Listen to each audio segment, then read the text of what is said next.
사랑하는 여러분, 안녕하십니까? 반갑습니다. 이번 시간에는 특별히 제가 어떻게 하나님을 알고 구원을 얻게 됐는지에 대한 간증을 하겠습니다. 저는 정영철입니다. 경남 산청 출신이고요. 산청에 있는 시골 마을 외고에서 태어났습니다. 가족은요, 부모님, 그리고 위로 형과 누나, 아래로 여동생, 남동생, 이렇게 5남매였습니다. 저는 중학교 때까지 저희 시골 마을을 떠나본 적이 없습니다. 촌놈이죠. 그래서 시골에서 농사 짓고 소목이고 이게 전부의 삶이었고요. 중학교 때 시골버스를 한번 처음으로 타봤고요. 진주에 고등학교 나와가지고 바다를 처음 봤으니까요. 제 아버지는 성품이 온화한 분이셨고 또 자녀들에게는 그렇게 간섭하지 않은 분이십니다. 농사일을 많이 하셨고요. 삶이 굉장히 가난한 삶을 살아오셨거든요. 고생 되게 많이 하셨죠. 어머니는 억척 같은 분이시고, 그런데 어머니는 상당히 미신적인 요소가 많았습니다. 생일 때 집에 미역국 떠놓고 한쪽 방 구석에서 기도하신다든지, 아니면은 못 치는 것도 베개 함부로 못 치고, 또 문턱 밟지도 못하게 하고, 손톱도 밤에 깎지 못하게 하고, 이사하는 것도 날 잡아서 하고, 뿐만 아니라 어머니는 절도 신봉하고 그랬습니다. 제 이름도 절에 종에 올려놨다고 하더라고요. 제 어린 시절에 기독교에 접촉은 거의 없었고요.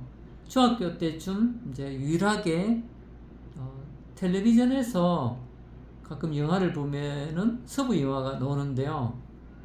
그때 이제 어떤 성탄절이나 이때 영화를 보면서 기독교를 접하고 그런 것이 전부였습니다.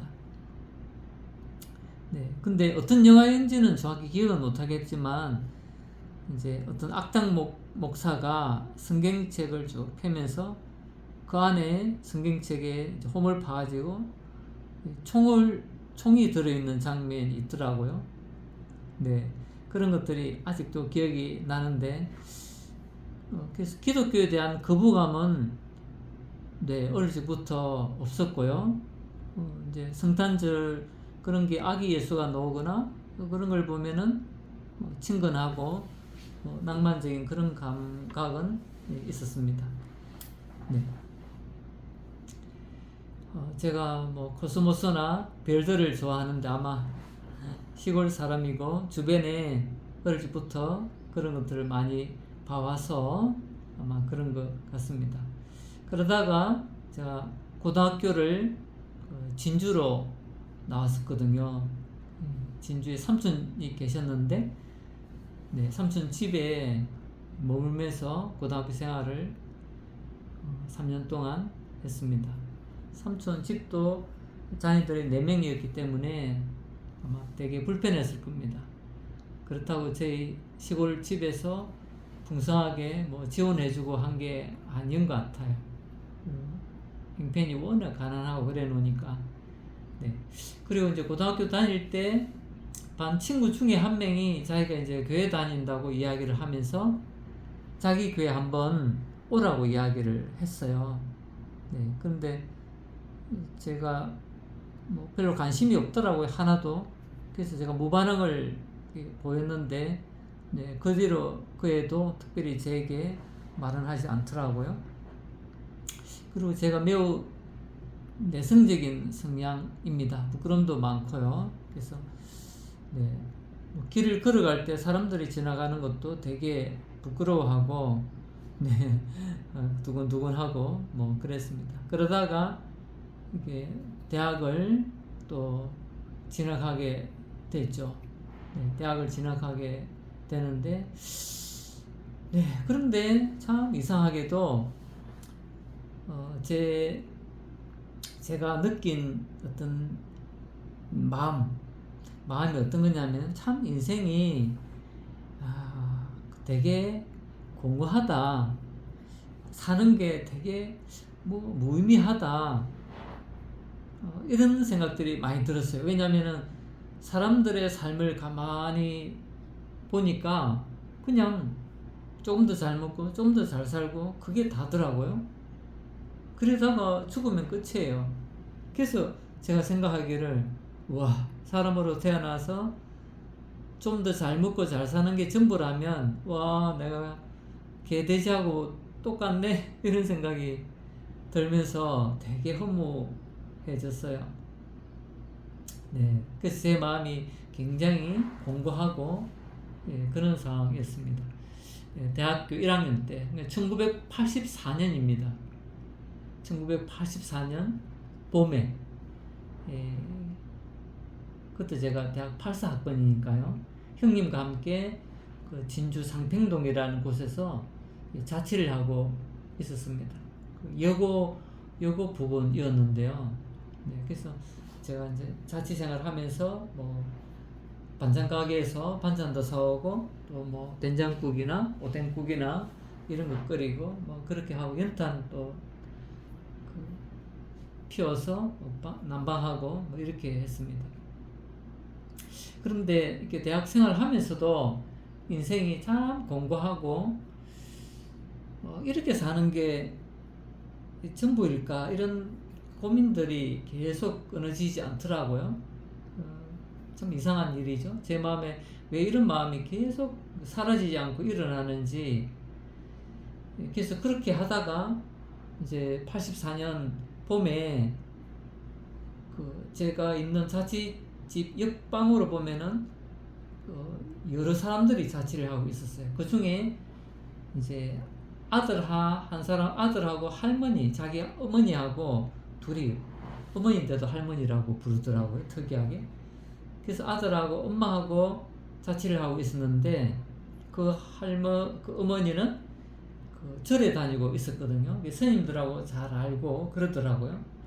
그래서 그런 마음이 있는 차에 제가 그 할머니한테 부탁을 했어요. 어떻게 부탁했냐면, 할머니, 저 이번 여름 방학 때 절에 좀 데려가 주십시오. 그래서 방학 동안에 스님하고 이런저런 대화를 하면서 내가 알지 못한 무슨 인생의 중요한 그런 것이 있나 이야기하고 싶습니다. 네, 이렇게 부탁을 했거든요. 근데 그 할머니가 그래 알겠다 이렇게 이야기하셨어요. 근데 이제 그 할머니가 부탁을 들으셨을까요? 근데 아니에요. 잊어버린 거예요. 그렇게 해서 그냥 그의 여름이 가버렸는데요. 예, 훗날 제가 이제 예수님 믿고 나서 저희 시골의 어머니가 그 할머니한테 이제 대화할 일이 있어서 자취집에 와서 이야기를 했는데 그 할머니가 이렇게 이야기하더래요. 제 어머니한테, 내가 그때 그의 말 듣고 그 절에 가게 해주었다면 걔가 교회 가지 않았을 텐데 참 원통하군, 이렇게 말을 했대요.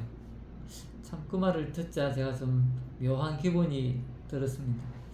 그리고 대학교 1학년 때 제가 교양 수업을 이제 듣는 중에, 제 강의 중에 한 교수님이 이런 말을 하더라고요.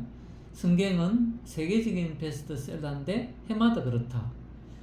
나름 저는 좀 충격이 되었죠. 아니, 세상 사람들이 가장 많이 읽혀지는 성경을 내가 한 번도 안 읽어보고 그 내용이 무슨 내용인지도 알지 못하고 있다?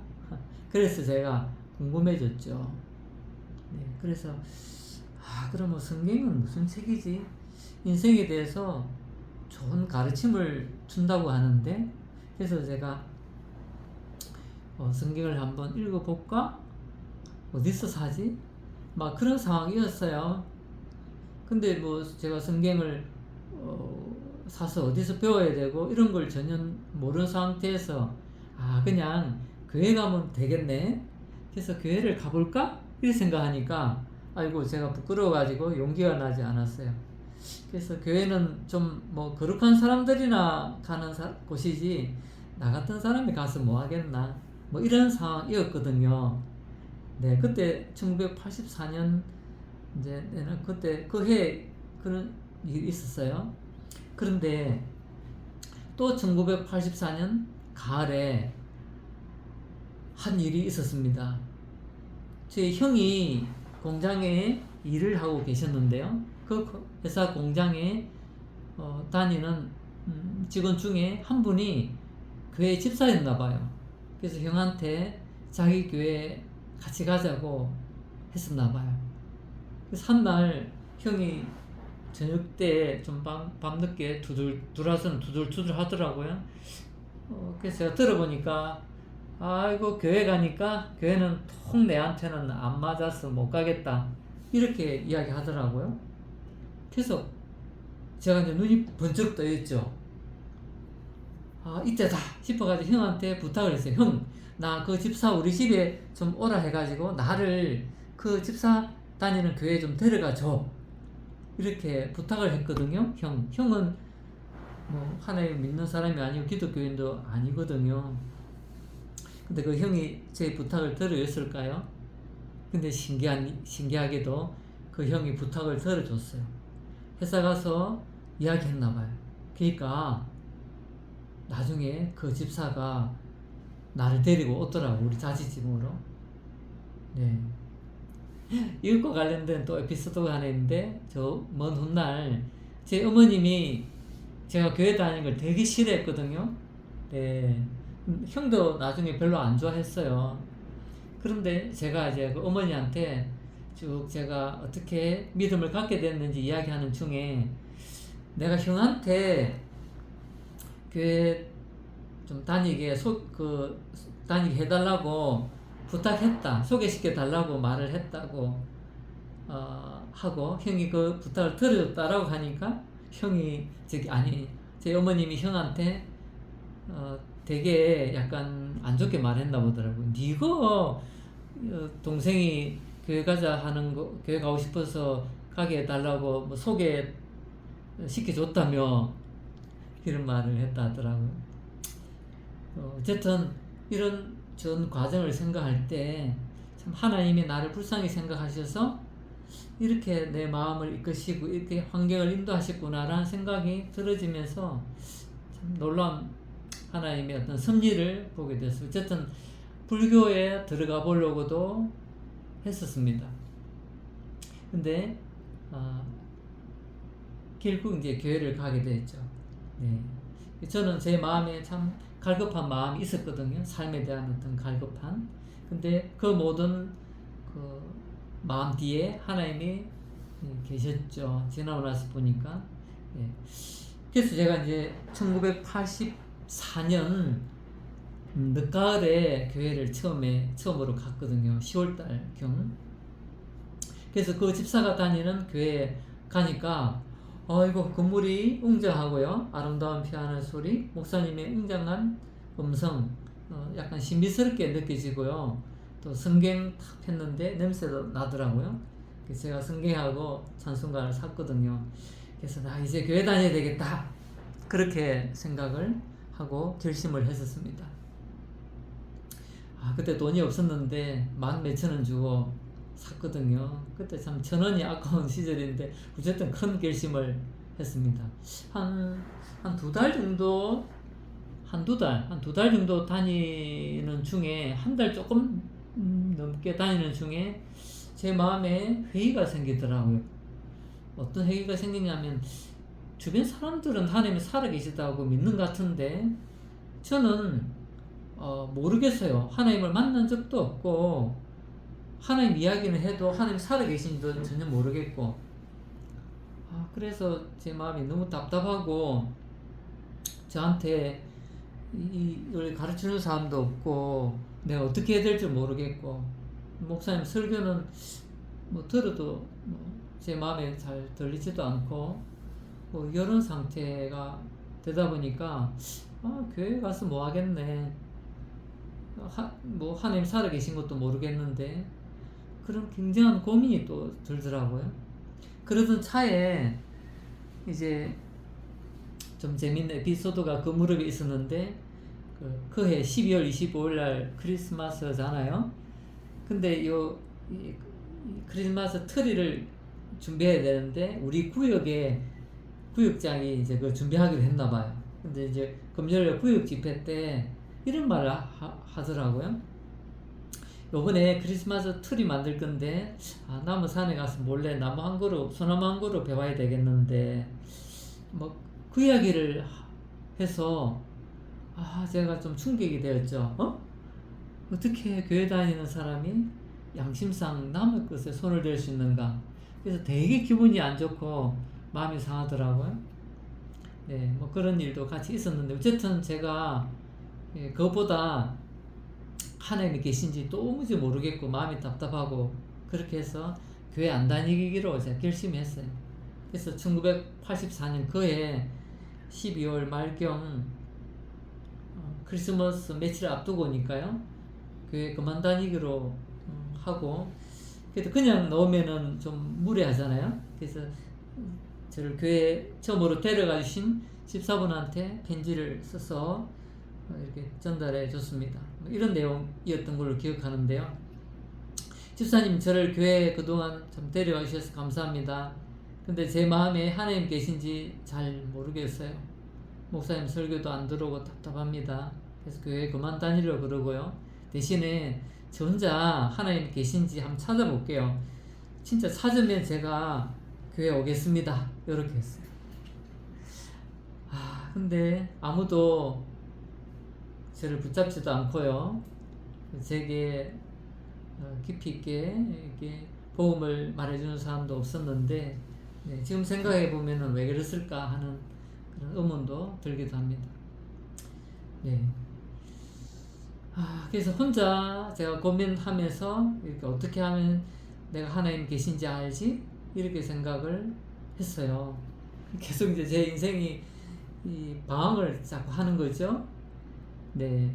그래서 제가 이제 생각하기를, 도서관에 가보자. 도서관에 가면 책들이 많이 있으니까 그 책들 속에 하나님을 알 수 있는 길이 있을지 모른다. 특히 기독교에 대한 연관된 책들을 좀 읽어보자. 그렇게 생각했어요. 네. 그 경상대학교가 칠안동에 있었거든요. 옛날에. 그래서 겨울에 이제 1월 달쯤이었던 것 같아요. 왜냐면 춥고 낙엽도 다 떨어지고 또 길에 얼음도 조금 부분적으로 얼고 한 것도 있었거든요.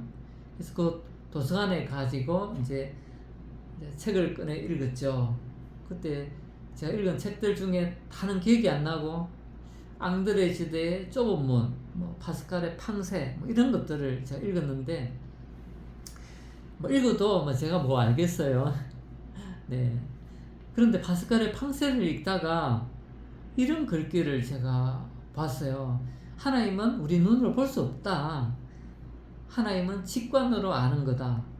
무슨 소리지?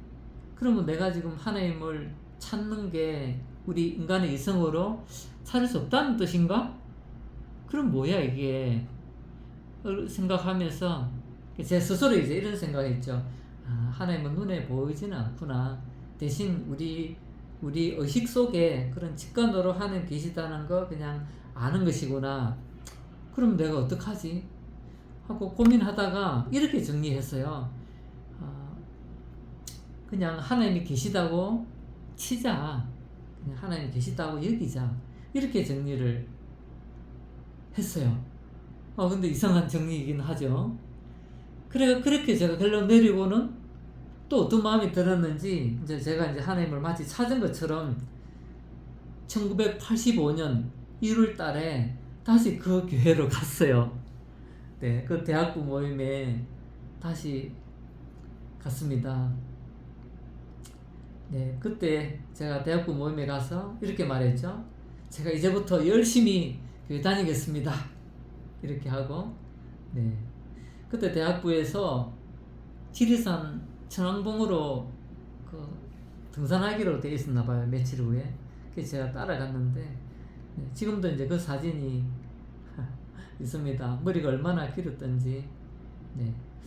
그렇게 해서 교회 생활을 하다가 2월 달에 되었어요. 그때 1월 달, 2월 달까지는 대학교 1학년 마치고 겨울 방학이거든요. 2학년 올라가기 전에.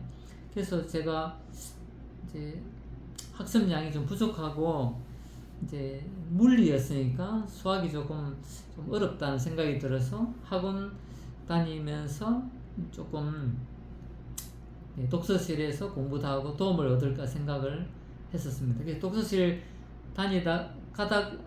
다니고 이제 집으로 오는 길인데 거기 상평성당이라는 곳이 있었거든요. 그 길을 지나는데 어떤 한 사람이 저에게 이제 전도지를 하나 줬어요. 가만히 보니까 튤립 그림 있고 안에 글자 내용이 있었고요. 그 사람 키가 작고 뭐 머리가 하얗고 밤색 양복을 입고 있었는데요. 저에게 대뜸 하는 말이, 학생 혹시 교회 다녀요? 그래서 제가 네. 어느 교회요? 네, 저기 있는 저 교회요. 그러면 학생 혹시 천국 갈 준비 하셨어요? 엥? 이건 또 무슨 소리야? 그러시면 제가 어떻게 되면요? 아니요, 저는 믿음이 부족해서요. 이렇게 제가 대답을 했죠. 저는 천국 갈 준비가 전혀 되지 않은 상태였기 때문에요. 나중에 이제 알았는데요.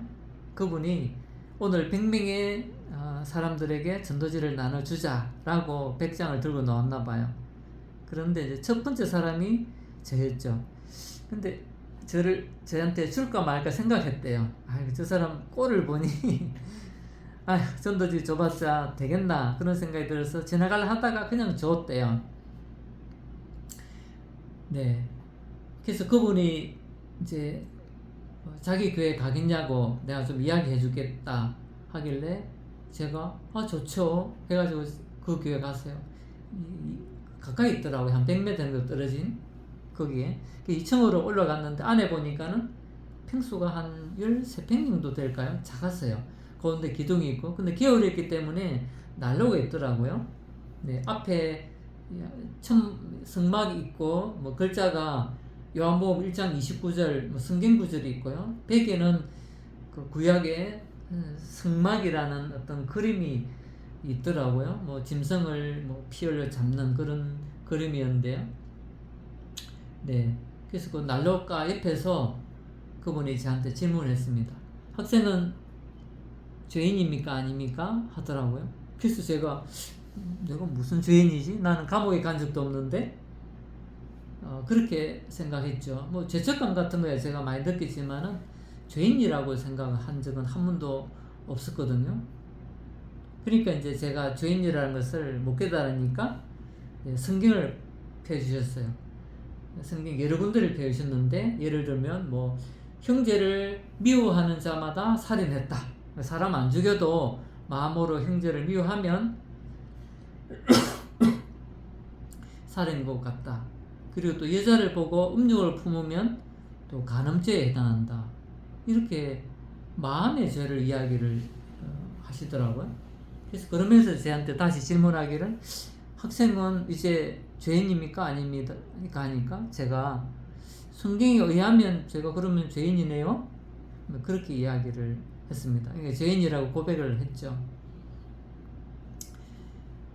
그러자 이제 그분이 죄 때문에 지옥에 가니까 그 죄를 해결해야 된다. 죄가 없으면 천국 갈 수 있다. 그 이야기 하시면서 몇 구절을 또 이야기해 주시더라고요. 요한복음 1장 29절이라는 성경 구절이 이런 게 있어요. 세상 죄를 지고 가는 하나님의 어린 양이다. 예수님이 세상 죄를 지고 갔는데 그 세상 죄 속에는 학생의 죄도 있어. 이렇게 이야기를 하셨어요. 그리고 또 믿음으로 구원을 받았나니, 그러니까 믿으면 지옥에서 천국으로 구원을 받는다고 이야기했고, 또 베드로전서 2장에는 친히 나무에 달려 큰 몸으로 우리 죄를 담당하셨다고, 예수님이 학생 죄를 다 지고 갔다고 이야기를 했어요. 그러면서 이제 가방을 저한테 쑥 주시면서 이게 학생 죄라고 안아보라 하더라고요. 제가 안았죠. 그러면서 이제 뺏어가면서 예수님이 이 죄를 다 십자가에 지고 갔다. 그러면 학생은 죄가 있냐 없냐라고 하더라고요. 그래서 제가 그러면 죄가 없어졌네요.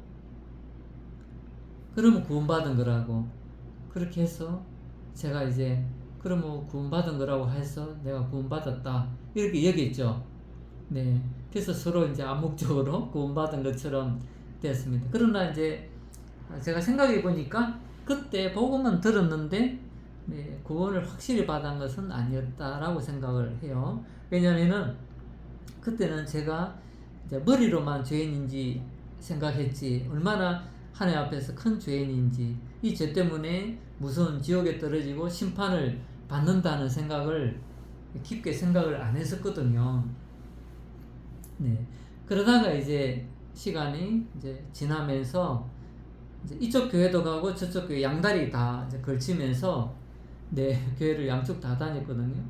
그러다가 이제 계속 이제 복음을 접하게 되고 하면서 어느 한 날 내가 얼마나 큰 죄인인가 하는 생각이 들더라고요. 그래서 마음이 참 눈물이 있대요. 그래서 이 큰 죄인인 나를 위해서 하나님이 참 나를 사랑하셔서 자기 아들 예수 그리스도를 십자가에 못 박아 죽게 하셨구나 이 생각하면서 참 마음에 눈물이 있었어요. 너무너무 고마운 거예요. 그때 제 마음을 딱 100% 대변한 게 로마서 5장 8절 말씀인데요. 우리가 아직 죄인 되었을 때 그리스도께서 우리를 위해 죽으심으로 하나님께서 우리에 대한 자기의 사랑을 확증하셨다. 네, 죄인 된 나를 예수님이 죽으심으로 하나님이 나에 대한 사랑을 확실히 보여주셨다는 것. 네. 그때 제가 복음을 듣고 너무너무 감사하게 되고요. 이후 제 삶이 변하게 되었죠. 나는 이제 죽어도 천국 갈 수 있고, 그리고 제 용서받은 어떤 평안, 이런 게 찾아왔습니다. 이제 1985년 2월 방학 중 어느 한 날 이제 다시 그 독서실에서 자취방으로 쭉 오는 길에 또 역시 상평성당 부근 근처에서 이런 느낌, 생각이 확 들었어요. 와, 나는 정말 가치 있는 존재가 되었구나. 세상에 천국이 나에게 주어지다니 얼마나 놀라운 하나님의 사랑인가. 나에게. 그래서 제가 이상한 세계를 본 거죠. 옛날에는 천정이 끝이었는데 이제는 천정 위 넘어 하늘이 열렸고요. 하나님이 보였고 영원히 보였으니까요. 그래서 내가 이전에 경험하지 않은 새로운 세계를 마음으로 보고 있었던 거예요. 복음을 듣고 너무 기뻤죠. 네. 그래서 제가 이제 하나님을 알고 또 주님을 내 마음에 주님과 구주로 영접하고 믿음으로써 제가 제 용서받고 그리스도인이 되었습니다. 이제 제 마음의 방황이 끝이 났어요. 옛날에는 인생이 개나 돼지와 같지 않다고 봤는데 이제는 전혀 다르죠. 하나님의 자녀가 되고 또 영혼을 보게 되고 죽어서 천국에 가는 소망도 생기고 이 땅에 사는 동안에도 또 하나님과 즐거운 교제하면서 행복하게 즐겁게 살 수 있으니까 얼마나 놀라운 사람이 되었는지 모릅니다. 이게 제 구원 간증인데요. 1984년에서 1985년 1년 동안에 일어난 제 인생에서 극적인 변화였어요. 저 개인적으로는 그냥 말로 혁명적이고 역사적인 날이죠. 제 인생에서 최고의 날이었습니다. 그래서 가만히 돌아보니까 나 자신이 정말 공고하고 방황하고 또 간절하게 뭔가를 찾았는데 하나님이 저를 만나 주셨어요. 네. 그래서 하나님이 나를 참 불쌍히 생각하셨구나. 그래서 내가 나 된 것은 하나님의 은혜로 됐다고 성경에 바울이 고백했는데 저도 똑같이 고백할 수 있어요. 지금까지 내가 살아온 것, 내가 구원받은 모든 과정 다 하나님의 전적인 은혜다. 이렇게 생각이 들었어요. 그래서 하나님을 떠나 집 나간 방탕한 그런 잃은 양 같은 나고 또 하나님을 떠나 길 잃은 죄인이었는데 이렇게 하나님께서 친히 저를 품에 안아 주셨습니다. 얼마나 감사한 일인지 모릅니다. 네. 하나님 앞에 영광을 돌립니다. 지금까지 제 구원 간증을 했습니다. 네, 감사드리고요. 네, 오늘은 이만 마치겠습니다. 다음 시간에 뵙겠습니다. 안녕히 계십시오.